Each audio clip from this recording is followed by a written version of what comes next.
If you've been watching my videos, you probably know that I really appreciate a rangefinder camera, or even a viewfinder camera. And there are some very strange makes and models from the past. And just by chance, I had a Neoca. Actually, I had two, a rangefinder and a viewfinder. The Neoca 35K, which is a small viewfinder camera, and the Neoca 4S, which is a rangefinder camera. I haven't been able to use them yet, but I really appreciate the fact that it has a very quiet shutter, as you can hear, and it has a very good build quality, and it should have quite a nice lens. And recently I found a third addition to this small collection, which is actually a Neoca IIS, which is also a rangefinder camera.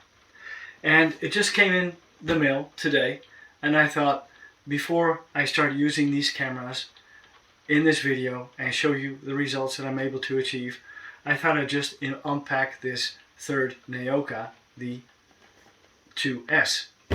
So here we go.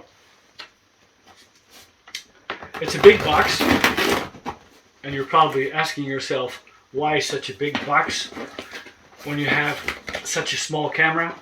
Well, we're going to find out. It should be in the box. Somebody packed it really well, as you can see. Well, at least then you know that it came in. It should have come in undamaged. It's almost a workout to open the box.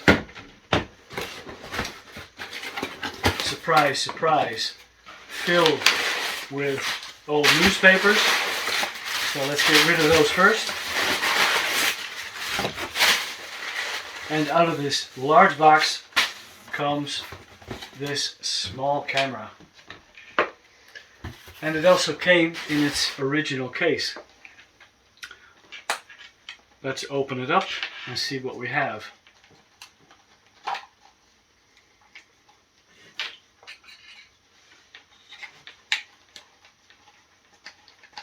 As I mentioned, the S2 camera, and the nice thing about this camera, and the seller was absolutely right in explaining the condition, it is an absolute new condition and it looks fantastic. The interesting thing now is to find out if it works. It's an interesting camera because it has a double stroke and it works, which is great. I think this is really a beautiful camera to see. And I'm very curious what kind of photos, what quality photos I can take with this camera. 3 Neoca cameras, and I can tell you right now, right off the bat, that my recent purchase, this S2, is going to be my absolute favorite. I think it has a gorgeous design. Well, let's dive into the camera and make some photos.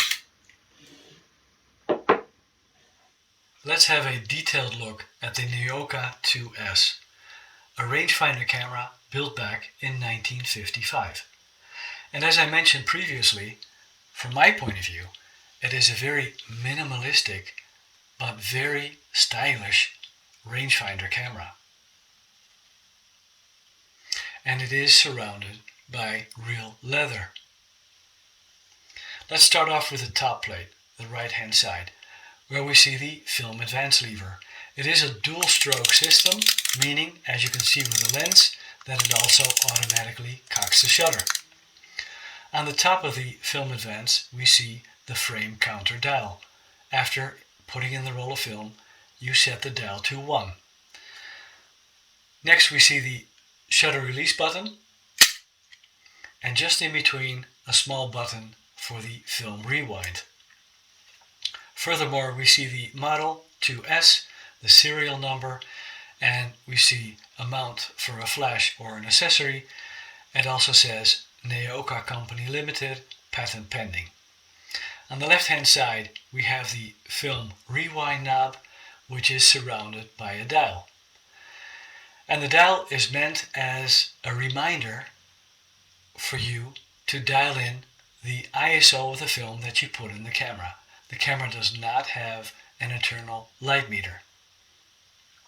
When we look at the back of the camera, we see that it is extremely minimalistic, and we see, of course, the viewfinder. On the left, we have a lever which we pull down to open the back of the camera, enabling us, of course, to load the roll of film. And it does not automatically click back into place, meaning that you need to push up the lever to lock the back of the camera. When we look at the top of the lens, first of all, from front to back, we see a very nice focusing ring. And it has a small lever to assist you in the focusing.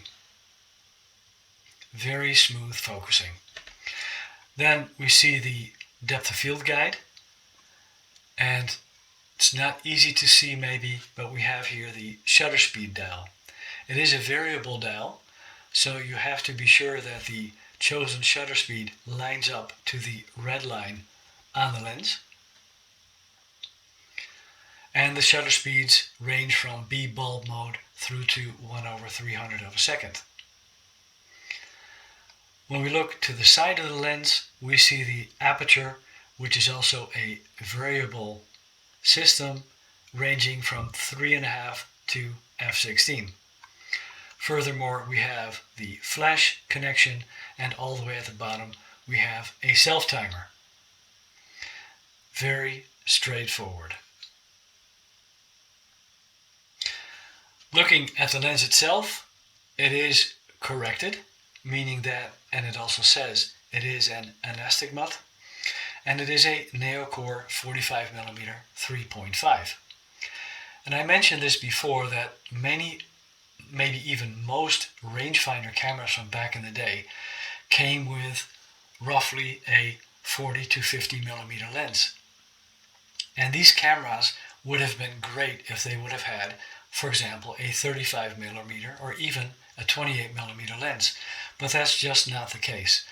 So you need to get used to, or start to like, photographing with this type of focal length. So this is a 45mm 3.5, and it is a hard-coated lens.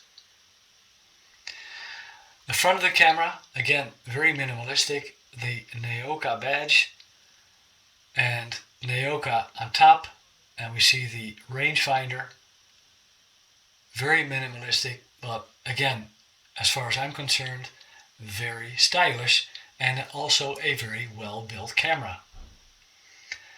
Right, well, that's about all I can tell you with regards to the Neoca IIS. Two things that I would like to mention.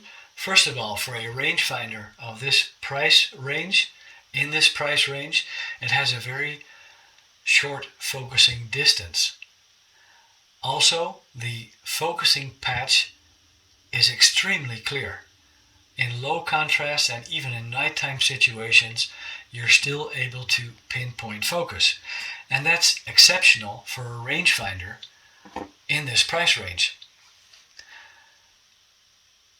And it feels very well built. It's a very nice camera to hold. And the shutter is extremely quiet. Well, that concludes part 1 on the Neoca IIS. And I just put in a roll of Agfa APX 100. So in part 2, I'll take you along on my journey shooting through this roll of film, and then I'll be able to show you the results that I was able to achieve. Thank you for watching, and I look forward to seeing you back in part 2.